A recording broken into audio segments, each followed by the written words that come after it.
choose your course no more. So she got on an airplane, and not so long after.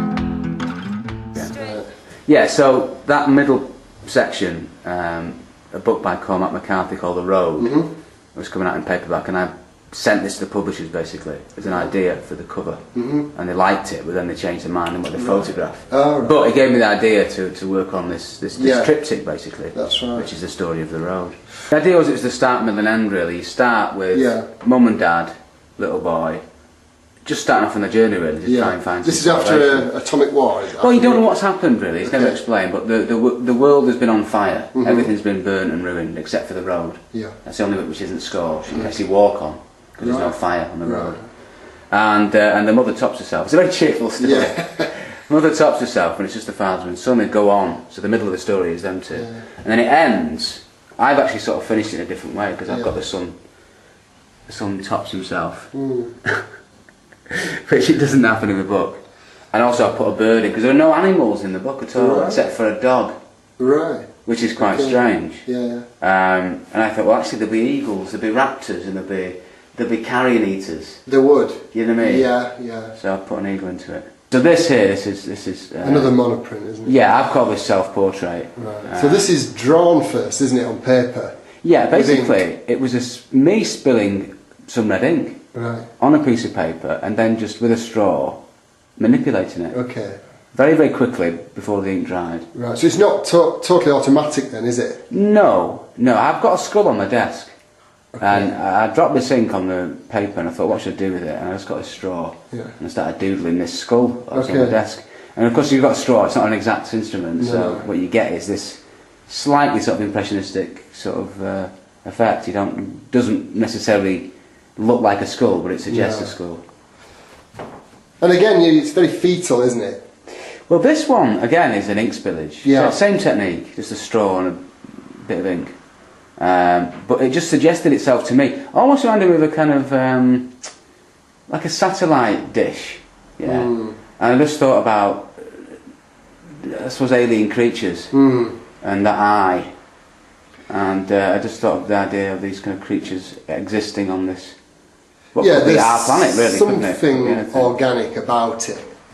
This is again a triptych with an ape skull, a human skull, and the skull of the future, whereby biological evolution is something of the past.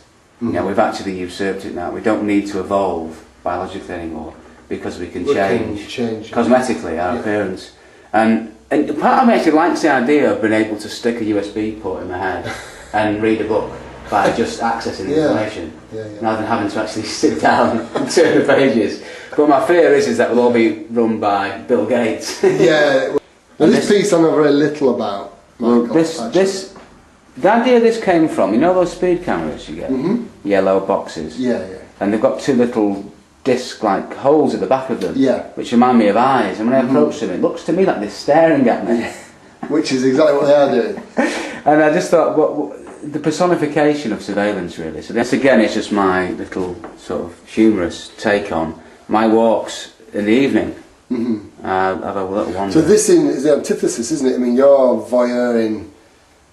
I'm looking at them. I am watching you. Yeah. It's quite interesting. I mean, it sounds a bit, well, it's not really, but you walk around at night time and obviously people's houses, the lights are on, they can't see you. They can't see you. And what you see is you just see lots of people watching TV. Yeah.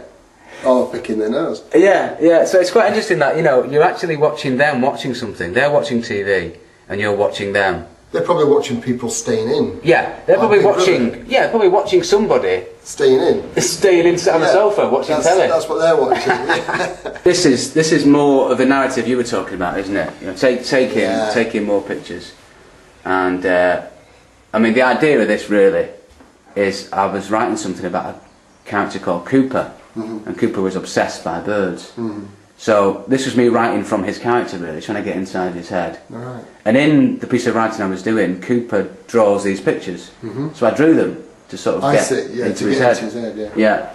But the idea is as well that it's a narrative. You know, you start it is a narrative, with birth, and the chick coming out of the egg, and the mother or father. Let's not be genderist. No. And you know, the bird becomes independent, and flight signifies that, doesn't it? Actually, the first time you flap your wings and you, That's right. you know, you fly away from the nest, and then you meet society, don't you? That's you know, you right. become an adult, you meet society, and of course, the most exciting bit of that, copulation. So there's our young buck. I skipped a few chapters then, and went straight to death, really. Fantastic. Dusty death. Yeah. And that's what's left, isn't it? Just bones, just remnants. Yeah.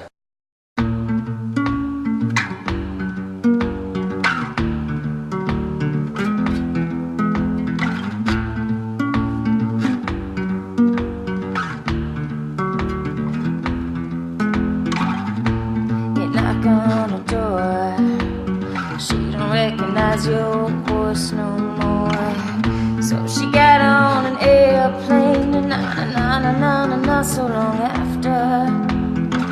Straight down from the fever, laid down in a